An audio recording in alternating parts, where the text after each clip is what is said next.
السلام علیکم۔ جس دن تم اپنے بگڑے ہوئے کاموں میں شکوے کی جگہ اللہ کی مصلحتوں پر غور کرنا شروع کر دو، یقین کرو تم کامیاب ہوگے۔ ابھی تمہیں کوئی راستہ نظر نہیں آ رہا اور نہ یہ معلوم ہے دعا کیسے قبول ہوگی، سب دروازے تو بند ہیں۔ جانتے ہو اللہ کبھی کبھی تمام دروازے بند کر دیتے ہیں، اس لیے وہ دیکھ سکے میرا بندہ کب تک مانگتا ہے مجھ سے، کب تک امید لگائے رکھتا ہے۔ کبھی کبھی اللہ تمام دروازے بند کر کے نئے راستے بناتا ہے، اور وہ پتہ ہے وہ ایسے راستے ہوتے ہیں جن کا تم گمان نہیں کر سکتے۔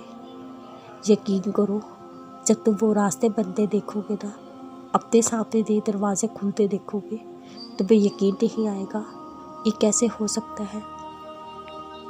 معجزہ اسی کا تو نام ہے۔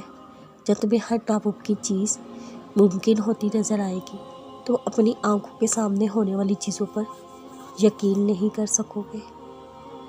تب بھی تو ممکن ہے جب تم تمام دروازے اور راستے بند ہونے کے باوجود بس دعائیں کرنا نہ چھوڑو، ہمت نہ ہارو، کیونکہ وہ جانتا ہے تمہاری مراد پوری کرنے والا اس کے سوا اور کوئی نہیں ہے۔